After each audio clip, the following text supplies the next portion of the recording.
Hi guys, welcome to session 16 of Marketing 102. My name is Shankar, and as you know, in this series we are going through the subject of marketing, which is relevant for CBSE certification examination.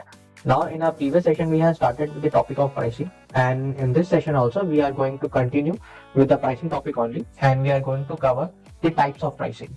Now, when we talk about pricing in the previous session, we read that why pricing is important, because pricing is what determines the profit of the organization. So if the markets are competitive, with the meaning there are a lot of sellers in the market which are competing for the same market share for which you are competing. So in that case, profit maximization becomes very important, because it is the profit maximization or is the profit which a company earns will ensure that that organization is going to fight for longer for their long-term growth. The profit maximization is very important.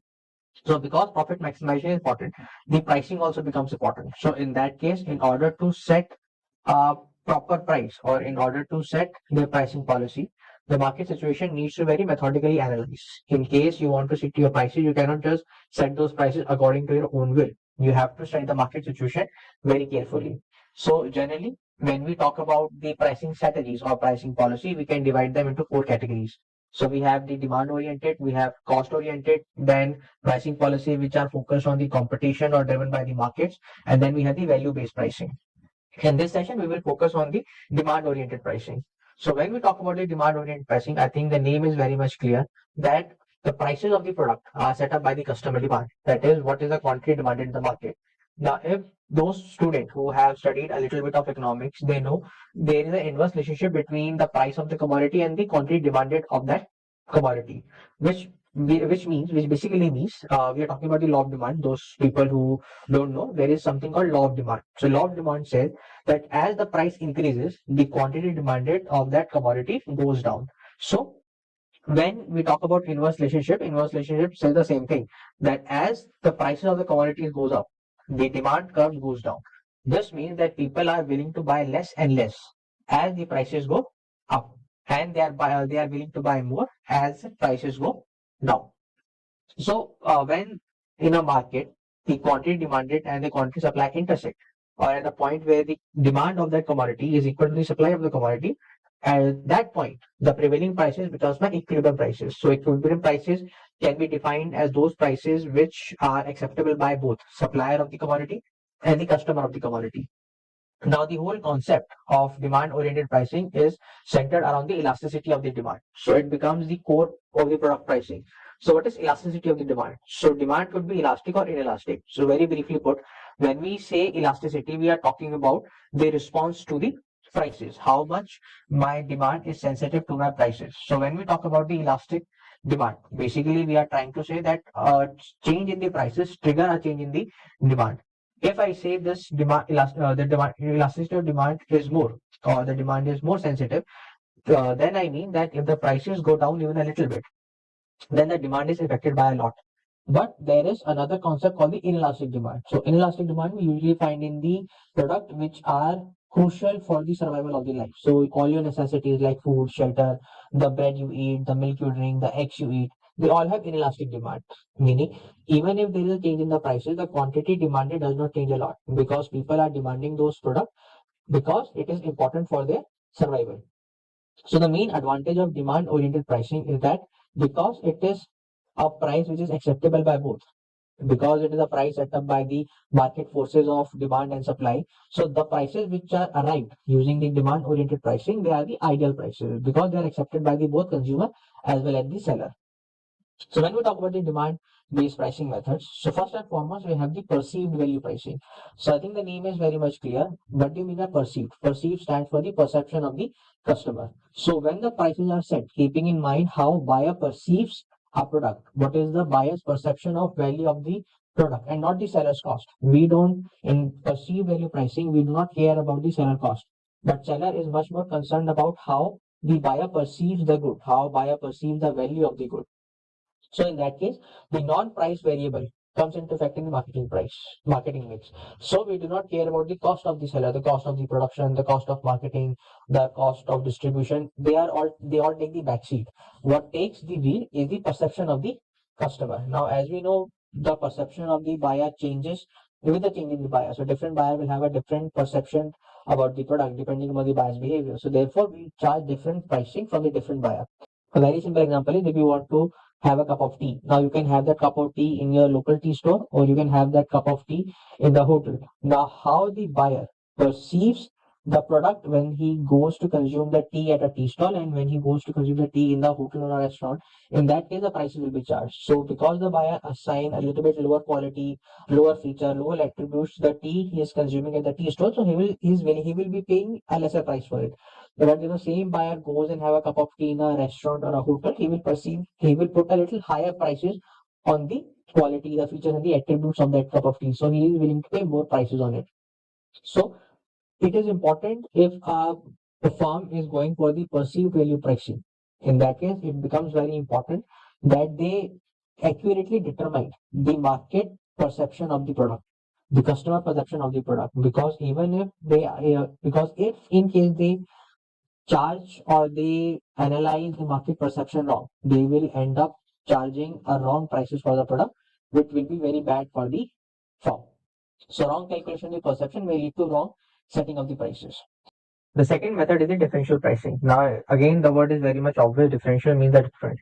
We know there are different type of customers in the market, and these different customers have different desires and wants, which affect the intensity of the demand.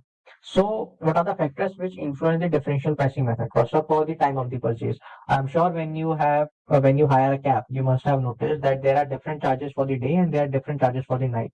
Especially at the night when you hire a cab, there is something called the night charges, which are extra charges charged as compared to the day. So in that case, it becomes a differential pricing. Then you have the location. That is, if you buy the product from the local shop or the shopping mall, you generally find that shopping mall, maybe because they are selling it at bulk or maybe because they are selling you at an offer. So shopping malls, shopping will be a little bit cheaper than in local shops. You will get a good discount in the shopping malls. Then you have the product version. So suppose you are buying a book. Now that book is available in hardcover or paperback or ebook. Now all the different version of the same product will cost you different. Hardcover will be a little bit costlier. Paperback will be a little bit cheaper, and ebook will be the most cheaper of those versions. So in that case, the product version also induce the prices which we are charging for the same product. The book is the same, but the prices are different according to the version of the book. Then we have the customer. Basically, we are talking about the customers who have a little bit higher intensity to pay. So premium customer, they are willing to pay more as compared to the normal customer who have a little bit lesser earning capacity than the premium customers. Then we have the bargaining ability. Now, obviously, as a consumer, if you have a more bargaining ability, then you will be able to get a cheaper price for the same product. So more bargaining power means you can bring down the prices lower. And then we have the level of the knowledge. So a customer who has a complete knowledge of the product, who has a complete knowledge of the market, he will be able to have a good bargaining ability. So the knowledge leads to the bargaining ability, and again bargaining ability leads to the lowering of the prices. And then we have the availability of the product. Now obviously if a product is not very easily available in the market, so seller will also have the opportunity to charge a little bit higher prices for them as compared to a product which are readily available in the market. So in that case, the option for the seller to charge higher prices goes away. So as you can see, there are different factors which affect the differential pricing method, in which we charge different prices for the same product from different customers depending upon the factors. Then we have the skimming pricing. Now skimming pricing, the concept of skimming pricing is very interesting one. So in this method, what happens? The seller usually charges a higher prices when the product is initially launched, and then they start to bring down the prices gradually as and when the customers start to accept their product. Now usually the products are new, usually the product have not been seen in the market, and the seller do not know what is the correct price for it. So in that case, skimming pricing is used. You charge higher prices initially and you start to bring down the prices as the competition increases and the customers also start to accept your product. Now, in this skimming prices, what you are basically doing, you are segmenting the market on the basis of price elasticity of demand. So basically, you are dividing the market in the elastic demand and the inelastic demand. So when you charge higher prices for the product, basically you are targeting the customers who are indifferent about it. So indifferent customer will have inelastic demand. So even though the prices are high, they will buy your product. And then when you start to reduce the prices gradually, you are basically banking upon the elasticity of the demand. That is those customers who are going to buy a product when the prices go down. So the usefulness for skimming prices are for those products which are new in the market and they are different. and the right prices is not apparent. As a seller, I do not know what is the right price the customer willing to pay for it. So you can say that this is the experimental search for the right prices. So you charge higher prices, and the higher prices also helps you to recover the cost of research and development of the product and to get those higher profits initially. And when the competition enters into the market, you start to bring down the prices bit by bit. So therefore, it is a automatically administered price, because in this case, when you are able to achieve the right prices, then you will know, okay, this is the price the customers are willing to pay, and you have already segmented the market in the price elasticity of the demand. So what are the ideal conditions where we find the skimming pricing being adopted?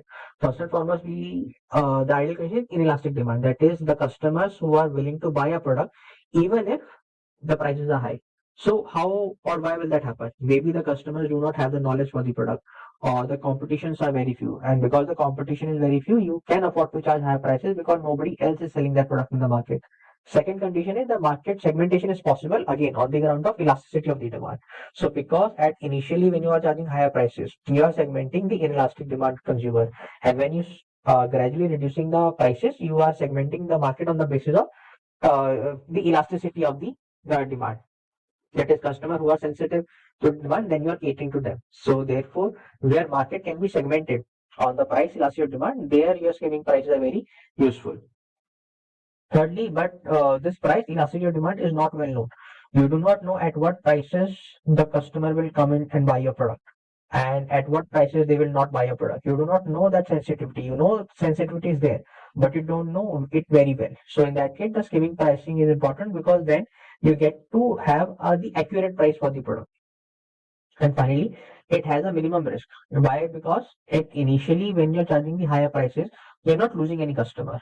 In fact, you are able to sell your product to those customers who can afford that product. And because it has a minimum risk, because you're able to at least cover, initially you're able to cover the cost of the research and development, and you're able to earn a good amount of profit.